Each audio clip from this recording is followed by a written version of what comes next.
faces light up. People start dancing. People step out into the street. Drill and step has roots in the resistance, agency, and self-expression of Africans and African Americans.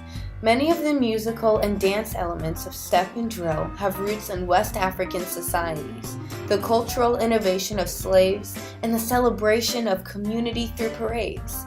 The practice of drill and step continues to evolve while maintaining the core ideals of strength and racial pride.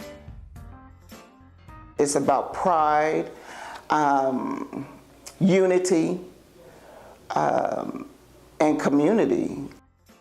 Drums and dance were essential to West African societies, so slave masters often outlawed both for fear that slaves were sending coded messages, practicing African religions, and because dancing was an empowering expression of African culture. Slaves used their bodies to make beats and rhythms, to communicate with one another, maintain cultural traditions from Africa, and to build community in their new, harsh environment. Dancing allowed them to remember their origins, find a will to endure, and regain a sense of hope through their community. The beat is how you get the rhythm. That's just like go back to Africa. The beat is how you get the rhythm. So as long as you get that beat, and if you got a good beat, you're all right. Despite the brutality of Reconstruction and the emergence of Jim Crow laws after slavery, with its continuing limits on Black bodies and voices, African Americans continued to find ways to resist through music, artistic and intellectual creation, and community pride, including dynamic performances of drill and step. Drill teams incorporated militaristic elements of line formations, the use of drums, and performance in parades. Step teams largely formed in Black Greek letter organizations in the early 20th century and focused on clapping and stomping rhythms in combination with recorded music. After the GI Bill put so many African Americans in college after being in Vietnam and joining the reserves, they learned some type of military formation. So they then incorporated the singing, the dancing, and the transitions along with military formation. Okay, so it was called marching. So that's what it was, and so it went from marching to stepping. Now, within my fraternity, it's still considered marching. Okay, so the thing is, you carry out like a military precision along with an instrumentation of your hands, whether you're beating or with your feet. And so that was where it came from. So everything had to be on a rhythm. Everything was on a timing. Everything was in a rhythm. So that's pretty much where that's where it came from. It was more of a way of engaging individuals to come and participate to watch what the Greeks were doing, because singing kind of got old. Black students at predominantly white colleges formed fraternities and sororities in the early 20th century to stay together because they were not allowed to join white social organization. Black students had to stay together to face the struggle of discrimination. The very first Black fraternity was Alpha Phi Alpha, which formed at Cornell University. It's impacted me professionally. It's allowed me the confidence to do a lot of different things that I never thought that I would do. You establish lifelong friends that you've met, within recent times, but you feel like you've known them your whole life, and they're more aware of what's going on with you than even family members. So it's different. It's a great experience, I tell you that. One of the ways that fraternities and sorority members bonded together was by forming step teams. Step teams gave Black college students a way to be active, have fun, express their culture, and eventually put on public performances that they could use to draw attention to social issues. I believe it gives you a certain level of confidence that you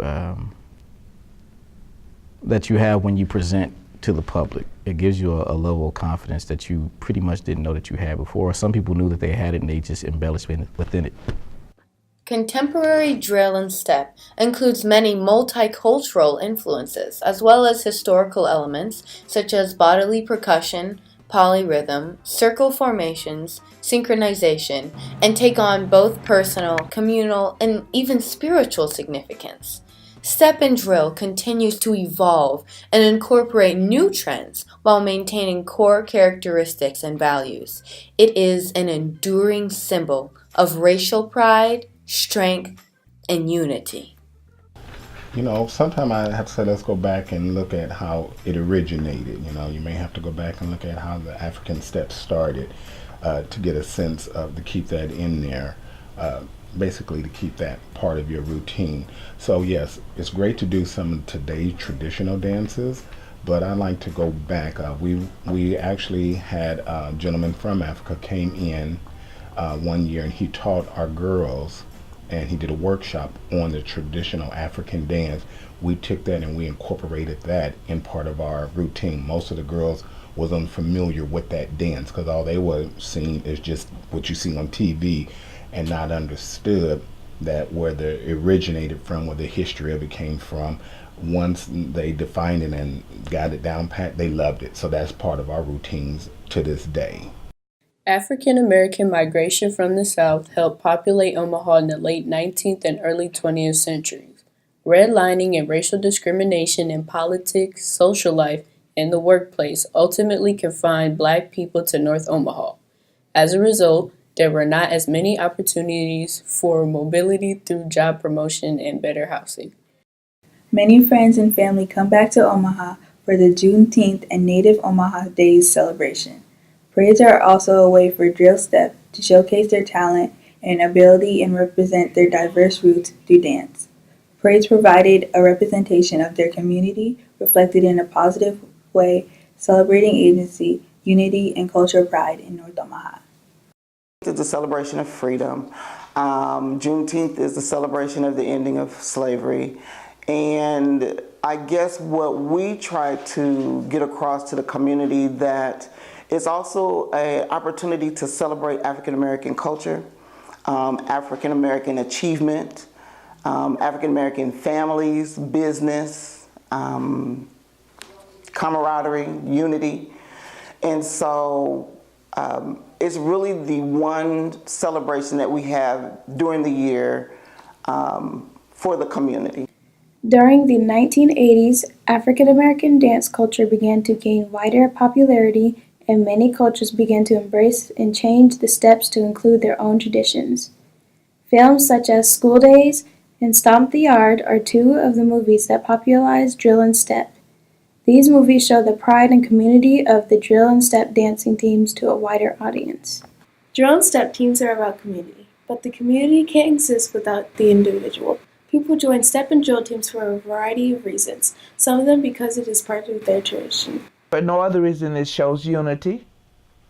It shows that there is something that young people can do that can still be a voice.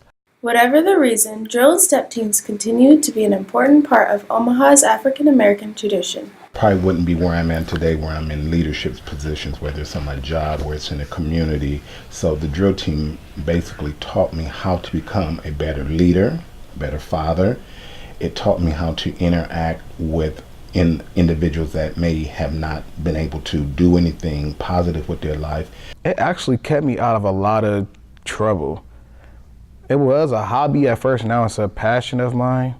Like, I could have been out here doing all kind of other things that was bad, but drill team kind of saved my life from when I was young.